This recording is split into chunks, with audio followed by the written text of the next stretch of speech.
Hello, and welcome to Spokane County Spotlight. I'm your County Commissioner Josh Kerns, and today I have the privilege of delivering the 2021 State of the County Address.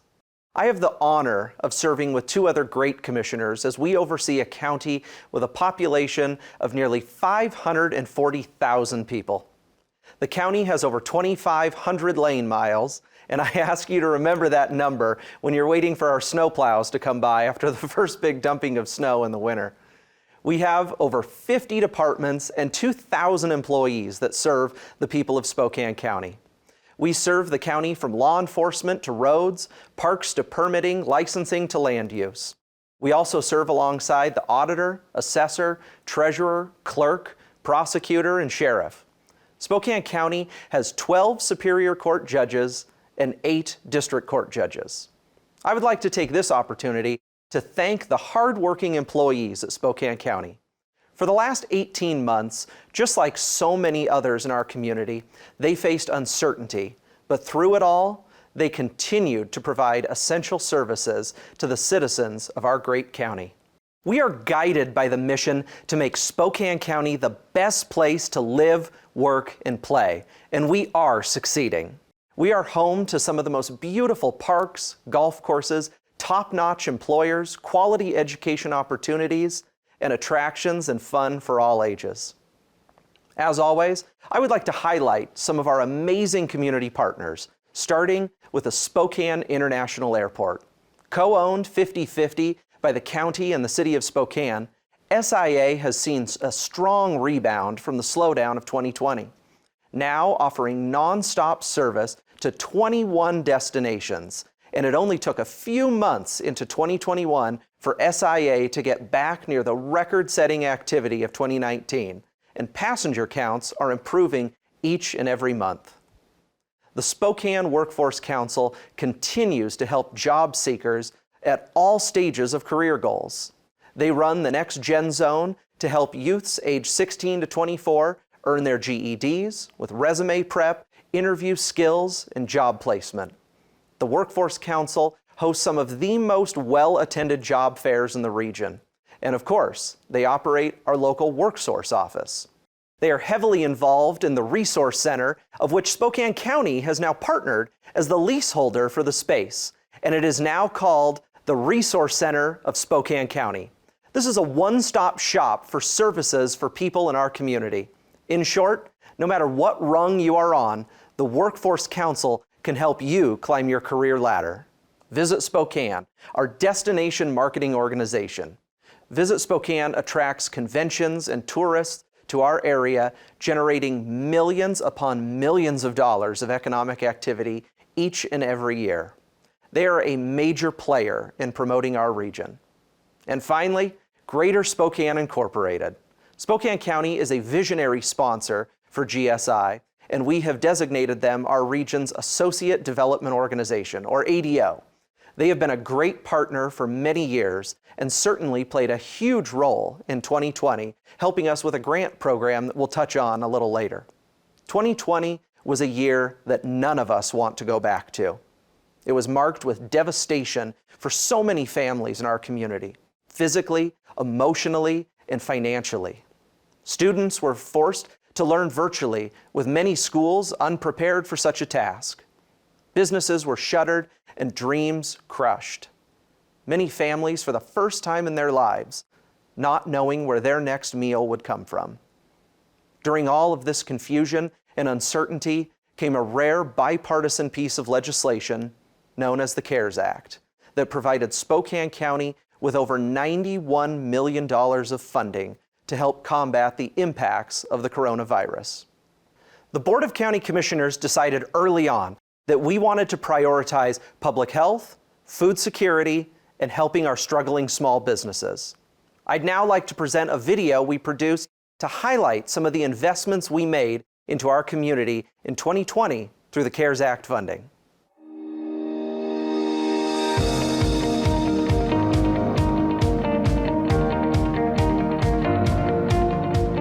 Pre-pandemic, Spokane was really on the cusp of achieving and realizing everything we'd worked for decades.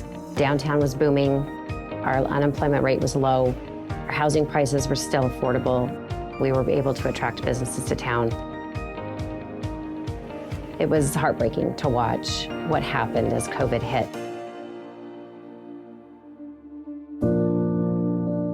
People then lost their jobs and our downtown became really a ghost town.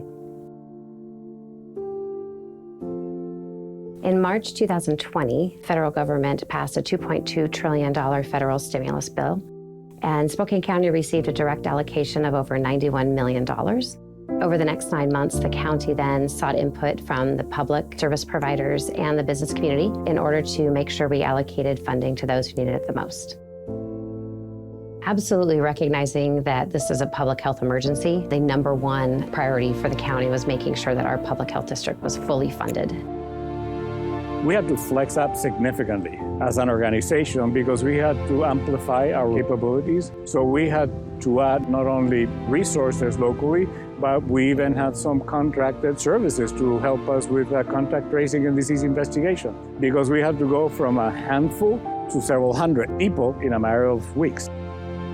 From the recovery perspective, the CARES funding was the most significant piece of funding. Without that, we wouldn't have been able to really expand our services to the extent that we did and have the reach that we've had in the community. We saved lives. There's no question in my mind that we actually did.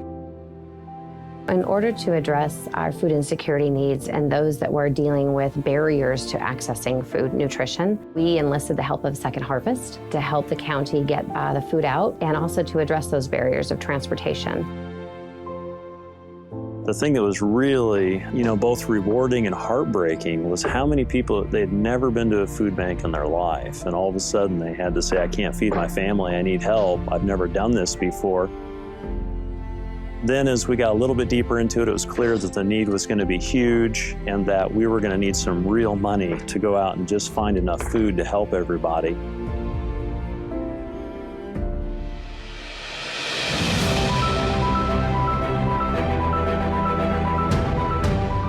It wasn't long before we had $9 million to buy food. If we didn't have that purchase power that we got from the CARES grant, I don't see how we could have done the response without it. We bought 6 million pounds of food. In order to be able to support the efforts to keep our homeless population safe and also to provide a safe environment for those that are providing those services, Spokane County partnered with the City of Spokane and allocated some of our CARES dollars to enhance the facilities that we were using, also engage in additional facility, and also to make sure that we had a safe environment for those that were needing the assistance. The CARES money from the county, nearly $3 million, made a huge impact on how we address homelessness because we were able to use those funds to purchase and refurbish facilities that we could then meet our goal of offering 24/7 sheltering, wraparound services, and bridge housing. A high priority for us to make sure that consistently across the board, all of our businesses had access to masks, hand sanitizer, anything that they needed to make sure that that environment was safe. So we purchased all of that equipment and product, and then we also ran distributions, 4 of them throughout the year to make sure businesses had access to it. We opened it up to all our nonprofits as well.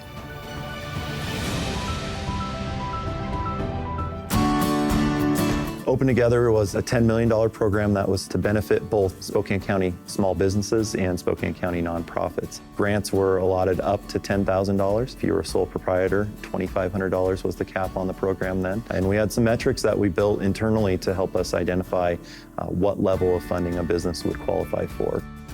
The Spokane County CARES dollars provided the stability to our nonprofits at a time of uncertainty. It was critical support when they didn't know when there would be dollars coming in the door. Over $2 million was awarded. These funds were used to support fixed expenses for organizations, whether it's paying the rent, providing support for salaries for employees, providing program support. So many of our nonprofits, as they were serving the community, had to learn how to serve the community in a new and safer way. And so often they were just simply trying to figure out how do they keep their staff safe and how do they keep the community safe as they provide those services. It's been just an incredible opportunity to work with our county commissioners. Appreciate that they brought leadership not only to the city, but that they didn't forget the rural parts of the county. Many of those businesses used those funds towards their basic rent, utility needs, and a number of them also used those dollars towards things like their personal protective equipment, some of just the basic operations that they needed to be able to survive during a time that was so uncertain for those small business owners. Those dollars really came behind them to help them just maintain their business. The relief that we've been able to provide during the pandemic is really about helping to retain the employers that we have here in our community and their employees, and that's fundamental to economic development. And so I see a lot of opportunity to build off of that as we move forward.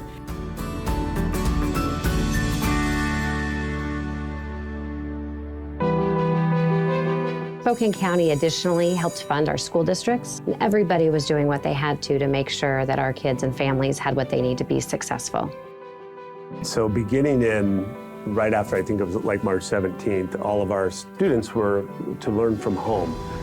So we had never done anything like that in the history, really, of public education in the U.S. It took several weeks for us to start hitting any kind of a stride when it came to providing any kind of education for our students last spring. We wanted to be able to provide quality education to all of our students, regardless of whether their parents chose to keep them at home for remote learning or they were coming in for face-to-face instruction. There's no way we could have done that well without CARES dollars, quite frankly. So managing and allocating out over $91 million is no small feat. It was pretty amazing to watch, actually. The commissioner's willingness to sit down with us as economic development agencies and really lean into our expertise and our skill sets that our organizations could provide in that moment in time. I truly think we came up with some really great solutions for this community. It was just wonderful to see our nonprofit community come together in partnership with the county through the CARES program, and that together they were able to serve the community in need. Looking forward in the Meade School District, we're very hopeful. We couldn't be more pleased and more proud of the teamwork, county support, the parents, the staff, and everybody working together to educate our kids safely. And so we've proven that we could do that during the hardest of times.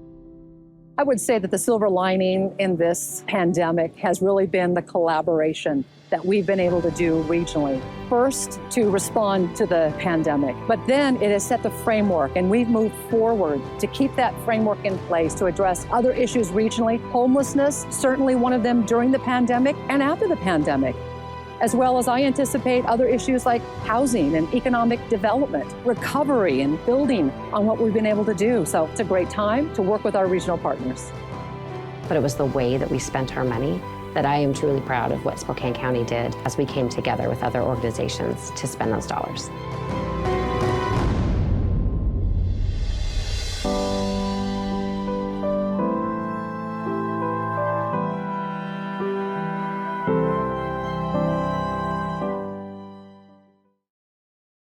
It is amazing the way we've come together to help so many people in our community. Some of the other ways we spent CARES money was through providing funding for our local fire districts to purchase equipment for our firefighters that kept them and the people they serve safe. We funded a great program through our local farmers markets to purchase locally grown food and provide healthy food boxes for those struggling in our community. We also heard how the issues around childcare were exacerbated during the pandemic. We funded childcare services at a cost of $3 million, working with community-minded enterprises. We put millions towards paying off back utility payments for our citizens, and we made the county more efficient through teleworking and improving the county's ability to provide services virtually, saving you, our constituents, time and money from having to come down to the courthouse to do your business. The county has now been entrusted with ARP funds, or the American Rescue Plan, to assist with the recovery efforts. These funds will come in 2 installments, the first half this year, the second half next year. We've already received our first $50 million, and we'll receive another approximately $50 million next year. We have until December of 2024 to allocate these funds, and until December of 2026 to actually spend these dollars. This money is to help with the long-term recovery. We are looking for ways to get a strong multiplier effect and get the biggest bang for the buck with this money. Each jurisdiction in our community is receiving ARP funds. This graphic shows how much each of our regional partners are receiving. As with the CARES dollars, if you have ideas for projects or programs this money could be used for, please reach out to us and share your thoughts. The county has been buzzing with activity since the last State of the County. Although we spent a great deal of time focused on the impacts of COVID, we found great ways to improve the quality of life, economic outlook, and criminal justice system in our county. Over 70% of our general fund budget goes to criminal justice and public safety. Many individuals that are in justice involved are struggling with some form of substance abuse or mental illness. This month, we opened the Spokane Regional Stabilization Center. This facility has 16 beds for mental health crisis stabilization, 14 beds for withdrawal management, and 16 intensive inpatient beds. This will be a game changer for our local law enforcement by providing a place other than an emergency room or jail to take nonviolent offenders who are experiencing a mental health crisis. We had a ribbon-cutting ceremony last week for the facility, and I'd like to thank our state and city partners who assisted with funding to make this facility a reality. It was a long time in the making, and the positive impacts will be great for our community.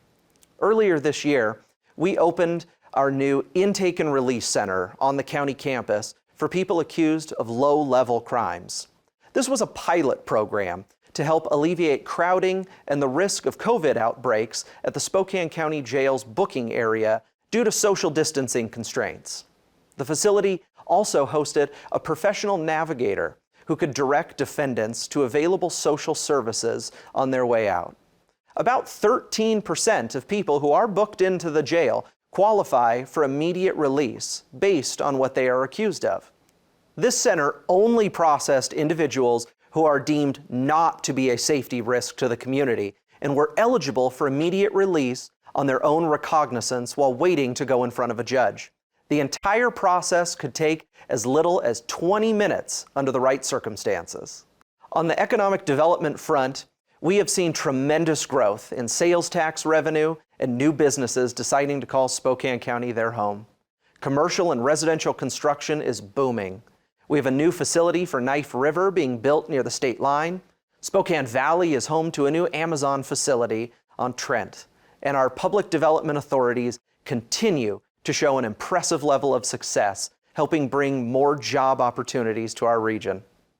A report released last month shows the Amazon Fulfillment Center on the West Plains generated more than $550 million in economic activity. The facility created 4,000 direct jobs in our region and an additional 3,300 indirect jobs related to the Fulfillment Center that opened in June of 2020 right inside the West Plains PDA. From a quality of life standpoint, Spokane County has been busy. We have operated 3 world-class golf courses for many years, but this year we went through a rebranding in partnership with Klunt Hosmer, and we are thrilled with the final product. As you see here, these are the new logos for our courses: professional, cohesive, and representative of each course. After a long wait following the governor's shutdown orders last year, we were finally able to open our newly remodeled Northside Aquatic Center at Bidwell Park. This was part of a massive project that not only expanded the pool deck, added slides, improved concessions through a partnership with the Spokane Indians baseball team, but also completed Bidwell Park. What used to be dirt and weeds is now a beautiful 19-acre park with baseball fields, sand volleyball courts, pickleball courts, walking paths, and nature playground, and a traditional playground with accessible equipment for children with disabilities. This is an absolute gem for our community, and I want to thank our amazing Parks and Recreation team for making this a reality. I hope you all will take time as we approach the indoor track season to go see the recently completed podium. Located on the North Bank and operated by the Public Facilities District, it is a world-class facility that is attracting world-class athletes to our community to try to set records on what could be the fastest indoor track in the world. The banked corners allow for runners to keep up their momentum while racing. Spokane County, through the sale of bonds, was able to ensure the podium became a reality for our community. At the beginning of summer, we sold the Spokane County Raceway to the Kalispel Tribe of Indians for $6.1 million. Spokane County purchased this facility over a decade ago, and I think it is quite apparent now that the county should have never been in the business of racing. We are glad to see the Kalispel Tribe will continue to operate this facility as a track, and we know they have the ability to make this track something that we could not. We recently concluded the Spokane County Interstate Fair. It felt great to have the fair back.